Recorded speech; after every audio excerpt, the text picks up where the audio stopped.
एक सवाल पूछा गया है एक व्यूवर्स के द्वारा कि क्या कोई मजिस्ट्रेट की न्यायालय किसी डोमेस्टिक वायलेंस के मामले में क्या इस तरह का आदेश दे सकती है कि पत्नी को मेंटेनेंस का आदेश तो ना दे, यानी मेंटेनेंस देने से तो मना कर दे, लेकिन रेजिडेंस ऑर्डर के रूप में रहने का अधिकार दे दे। हाँ दोस्तों, बहुत ही महत्वपूर्ण सवाल है ये। इसी तरीके का एक फैसला अभी नवंबर में दिल्ली हाई कोर्ट के द्वारा दिया गया। तो साथियों, आज के इस एपिसोड में दिल्ली हाई कोर्ट के उसी फैसले के बारे में बातचीत करने जा रहे हैं। देखेंगे कि जो मामला दिल्ली हाई कोर्ट पहुंचा, इस मामले के फैक्ट क्या थे, कौन कौन से महत्वपूर्ण लीगल इशू इस मामले में डिस्कस किए गए और फाइनली दिल्ली हाई कोर्ट के द्वारा किस तरीके का आदेश दिया गया। तो दोस्तों, मैं करीम अहमद सिद्दीकी एडवोकेट एक बार फिर हाजिर हूं आपके बीच में अपने YouTube channel legal and social awareness में दिल्ली हाई कोर्ट के इसी महत्वपूर्ण फैसले की जानकारी के साथ। तो जुड़े रहिए आखिरी तक, देखते हैं कि इस संबंध में संपूर्ण जानकारी क्या है।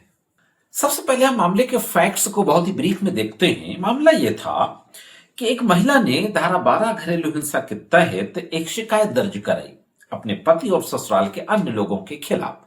जैसा कि सेक्शन 12 के तहत जो डीवी एक्ट की धारा है, मजिस्ट्रेट की कोर्ट में कंप्लेन दाखिल की जाती है। उसमें यह आरोप लगाया कि डाउरी को लेकर के उसको शारीरिक और मानसिक रूप से प्रताड़ित किया गया।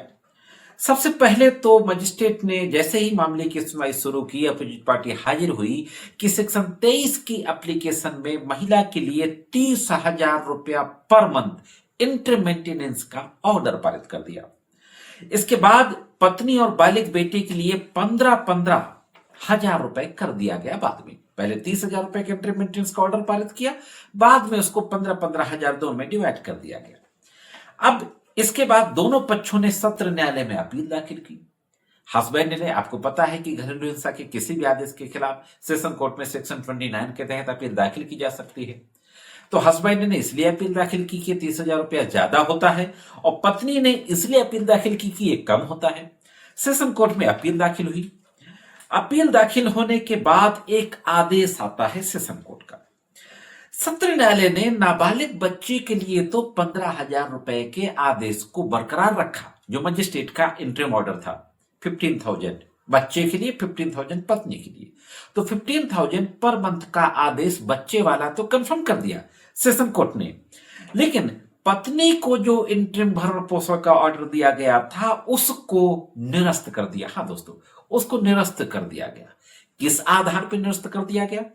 यह कहते हुए निरस्त कर दिया गया कि इसमें पत्नी ने अपनी नौकरी और अपनी आय से संबंधित जानकारी को छिपाई है। Concealment of facts regarding the facts of the income, अपनी इनकम से संबंधित तथ्यों को छिपाने को लेकर के सत्र न्यायालय ने पत्नी का इंटर मेंटेनेंस खारिज कर दिया। अब पत्नी जाती है दिल्ली हाई कोर्ट में, वहां पर रिवीजन दाखिल होता है। अपीली ऑर्डर न्यायालय के आदेश के खिलाफ दिल्ली हाई कोर्ट के समक्ष अपील दाखिल होती है।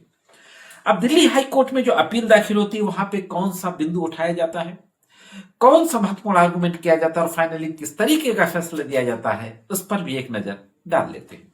साथ दिल्ली हाई कोर्ट के समक्ष आर्गुमेंट करते हुए कहा गया, हस्बैंड की तरफ से जो एडवोकेट थे वो भी हाजिर हुए। आपको मैं बता दूं कि जब क्रिमिनल रिवीजन दाखिल किया जाता है तो बहुत ही मुश्किल इंटरिम रिलीफ शुरुआत में मिला करती है। सबसे पहले अपोजिट पार्टी को नोटिस जारी होता है, दोनों लोग हाजिर होते हैं, इसके बाद डिटेल में उसकी सुनवाई होती है। तो हस्बैंड के एडवोकेट के द्वारा जो कहा गया कि पत्नी ने अपनी वास्तविक इनकम छिपाई, ये MBA डिग्री धारक है, इसको अनुभव है, पहले नौकरी करती रही है, तमाम बातों को पत्नी ने डोमेस्टिक वायलेंस में छुपाया था। हाईकोर्ट के द्वारा जो महत्वपूर्ण बात कही जाती है कि निचली अदालतों का यह निष्कर्ष सही था कि पत्नी ने महत्वपूर्ण तथ्यों को छिपाया। हाईकोर्ट ये तो मान लेता है कि यह जो निष्कर्ष था सेशन कोर्ट और मजिस्ट्रेट की कोर्ट का कि इसने अपनी वास्तविक आय को छिपाया, ये सही था। अदालत ने नोट किया कि पत्नी MBA डिग्री धारक है, उसको कार का अनुभव रहा है, लेकिन पत्नी ने तथ्यों का खुलासा नहीं किया। हालांकि अदालत ने बाद में यह कहा कि सिर्फ इस आधार पर कि पत्नी ने अपनी आय छिपाई, आय से संबंधित तथ्यों को छिपाया, वह अंतरिम अवधि में आर्थिक भरण पोषण की हकदार नहीं है। यह बात तो ठीक है, लेकिन उसे धारा 19 घरेलू हिंसा के तहत आवास के अधिकार से वंचित किया जाए, यह सही नहीं है।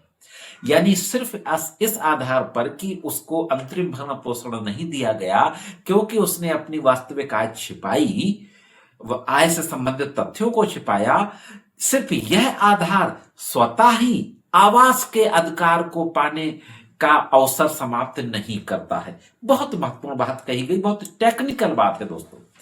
इस मामले की सुनवाई जस्टिस स्वर्णकांता शर्मा के द्वारा की जा रही थी, जो कि दिल्ली हाई कोर्ट की न्यायमूर्ति थी। यह मामला था साथियों क्रिमिनल रिविजन नंबर 917/2024 साहिबा Sodhi versus state of Delhi. पूरी डिटेल आपके स्क्रीन पर है। फाइनली दोस्तों, हाईकोर्ट ने निर्णय दिया कि पत्नी और नाबालिग बच्चे के लिए किराए का आवास सुनिश्चित करने हेतु 10,000 रुपया प्रति माह हस्बैंड उसको मेंटेनेंस दे। किराए के घर के लिए 10,000 रुपया प्रति माह मेंटेनेंस दे। जस्टिस स्वर्णकांता शर्मा जो न्यायमूर्ति थी, पत्नी द्वारा दायर उस याचिका की सुनवाई कर रही थी जिसमें ट्रायल कोर्ट के उस आदेश को चुनौती दी गई थी जिसके तहत पति द्वारा दी जाने वाली अंतरिम भरण पोषण की राशि को निरस्त कर दिया गया था, जैसा कि मैंने पहले बताया।